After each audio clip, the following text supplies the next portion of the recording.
3월 17일 오늘 하나님의 말씀은 시편 10장 말씀입니다. 1절로 4절 말씀.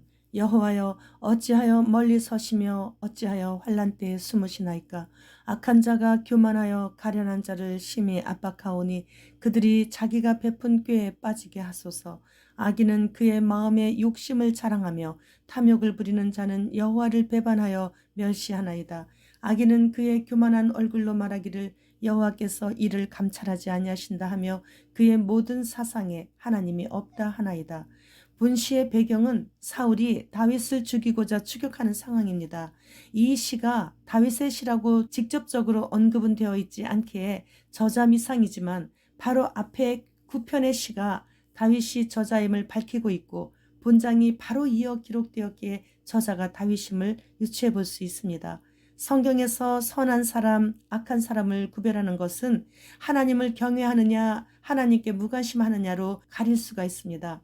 4절 말씀에서 악인은 그의 모든 사상에 하나님이 없다라고 하는 그런 자를 악인으로 명명하고 있습니다. 이런 자는 추악한 죄를 범하면서도 자신이 얼마나 추악한 죄인이라는 것을 잘 인지하지 못하고 있습니다. 예를 들어 아동 성추행자들은 들키면 교도소에 가서 형량대로 살고 나와서는 자신은 이미 죄값을 다 치렀다며 당당하게 거리를 활보하며 일상을 살아갑니다. 그러나 피해자는 평생 악몽을 꾸며 마음속의 미움 때문에 마음의 병을 얻어 자신의 꿈도 이루지 못하고 한평생을 후회스러운 삶을 살다 가게 되는 것입니다. 다윗은 사울 왕으로 인해 어려움을 아주 오랫동안 겪었었습니다. 아무 잘못도 없이 단지 능력이 있는 장군이라는 칭송을 듣게 되면서부터 고난이 시작된 것이죠. 다윗의 고난은 장인으로부터 온 것이에요.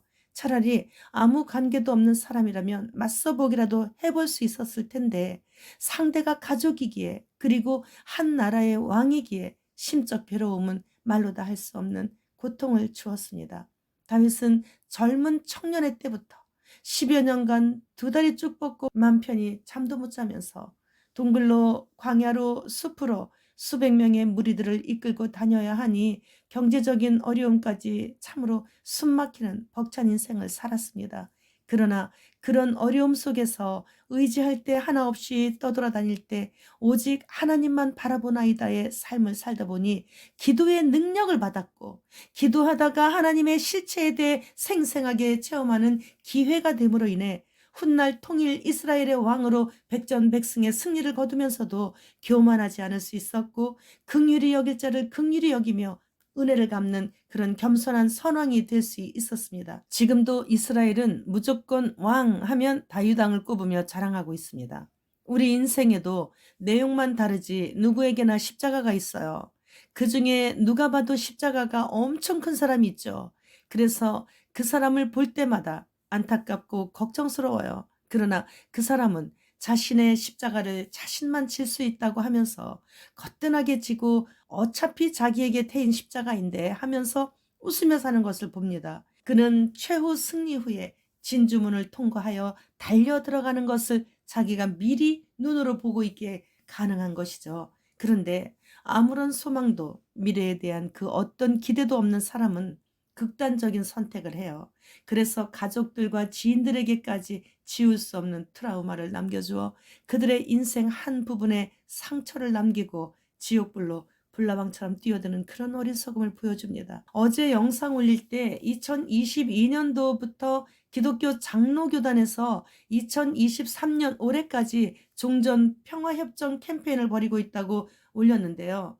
어느 구독자님께서 이제는 기독교 장로교단뿐만이 아니라 예수교 장로교단도 WCC를 열렬히 환영하며 끌어들인 통합 측이 주도하에 WCC의 형님인 WEA를 열렬히 지지하는 합동 측까지 끌어들여 전 정권에서 그렇게 외치다 목이 쉬어 내려간 자들이 못다한 종전 선언을 누구에 의해 사주받은 것이 아닌 스스로 자발적으로 종전 평화협정을 하자고 캠페인을 벌이며 서명을 받고 있다는 것을 알려주셨어요. 내게 태인 십자가가 아무리 힘들어도 아무리 무거워도 너무 길어 지고 가지 못해 질질 끌고 갈지라도 이제 다 와가니 마지막 힘을 다해 어느 구독자님의 말씀처럼 오직 직진만 하면 되는 것입니다.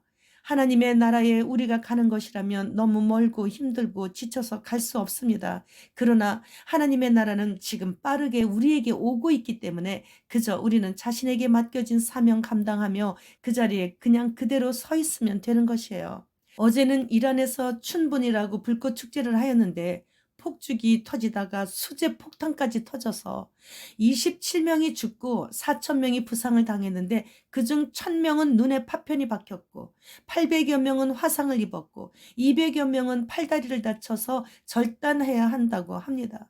몰랐을 때는 저도 폭죽놀이하는 곳에 가기도 했었습니다. 그러나 그렇게 즐겁고 기쁘지는 않았어요. 왠지 마음이 안 좋았어요. 하늘로 갖가지 모양을 그리며 올라가는 불꽃들을 보면서 마음이 심히 좀 불편했었어요. 그러나 영적으로 어느 날 그것이 옳지 않다는 생각이 든 다음부터는 불꽃놀이가 곧 하나님을 무시한다는 생각이 들어서 절대 가지도 않고 보지도 않죠. 하늘은 거룩하신 창조주 하나님, 우리 아버지께서 좌정하시고 계시는 거룩한 곳이에요. 그런데 그 하늘에다 대고 손가락질하는 것도 불경스러운데 폭죽을 터뜨리면서 하늘에다가 불꽃을 쏘아 올리는 것은 하나님께서 보시기에 매우 불쾌하실 것입니다. 하나님께 불경스러운 행동을 하게 된다면 갈수록 자기의 인생길은 어두운 길로만 걸어 들어가게 되는 것일 뿐 아무런 유익이 없습니다. 주님, 이제 끝이 다 왔습니다. 주님, 어서 오시옵소서. 마라나타.